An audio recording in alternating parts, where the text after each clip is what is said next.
தலை முதலான உடல் பகுதியும் கொஞ்சம் கொஞ்சமாக உருவாகி முடிவில் குழந்தையாய் உருவம் பெறுகிறது. பிறகு தாய் வயிற்றிலிருந்து வெளிப்படுகிறது. பிறந்த குழந்தை தடுத்த வளர்ச்சி பெற்று பக்குவம் பெறுகிறது. இவ்வாறு வளரும் குழந்தையிடம் ஆண்டவன் அருள் சிறிது சிறிதாக படிந்து அது தன்னையே உணர்ந்து கொள்ளும்படி செய்கிறது. அன்முதலாகிய மெய்ப்பொருள்தான் அருட்பெரும் ஜோதி ஆண்டவர். அவர் இதுவரை நம் அகத்திலே மறைந்திருந்தார். அருள் சூழ்நிலை வளர்த்தார். நம் மெய் அருள் சக்தியை நம் உணர்வால் படியச் செய்தார்.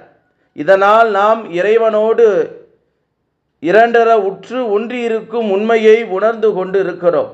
இதுகாறு மற்ற யாராலும் உணர முடியாத இந்த உண்மை அனுபவத்தை நாம் அடையத் தொடங்கியிருக்கிறோம் என்று வள்ளல் பெருமான் எழுதிய அருட்பெரும் ஜோதி அட்டகம் 3வது பாடலுக்கு சாமி சரவணானந்தா அவர்கள் சொல்லக்கூடிய ஒரு அற்புதமான மெய்ஞான விளக்கம். இந்த பாடலை நம்ம படிக்கும்போதே நமக்கு ஒரு செய்தியை சொல்லுகிறது. என்ன சொல்லுதுன்னா, கண் முதல் பொறியால் மனமுதல் கரண கருவியினால் பகுதியின் கருவால் என் முதல் புருட தடத்தினால் பரத்தால் இசைக்கும் ஓர் பரம்பர உணர்வால் விண்முதல் பறையால் பராபர அறிவால் விளங்குவது அரிதென உணர்ந்தோர் அன்முதல் தடித்த படிந்திட ஓங்கும் அருட்பெரும் ஜோதி என் அரசே என்று வள்ளல் பெருமான் பாடக்கூடிய ஒரு அற்புதமான அருட்பெரும் ஜோதி அட்டகம் 3வது பாடல்.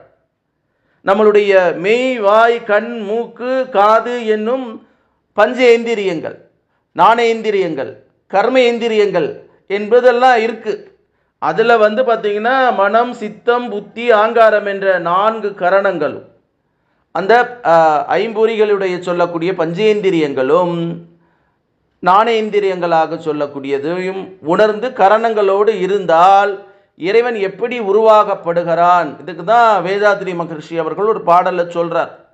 தந்தைதார் உயிர் ஒன்று சேர்ந்து தடைத்ததறு உடலாகி உலகில் வந்தேன், அந்த ஈர் வினை உயிர்கள் அளித்த பதிவெல்லாம் என் சொத்தாச்சி, எல்லையில்லா இந்த அரும்பிறவியிலே வந்தவோர் உதவி குரு உயிரின் செயற்கை.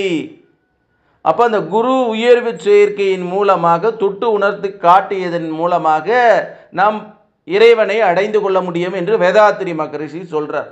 அதை தான் வள்ளல் பெருமான் சொல்றார்.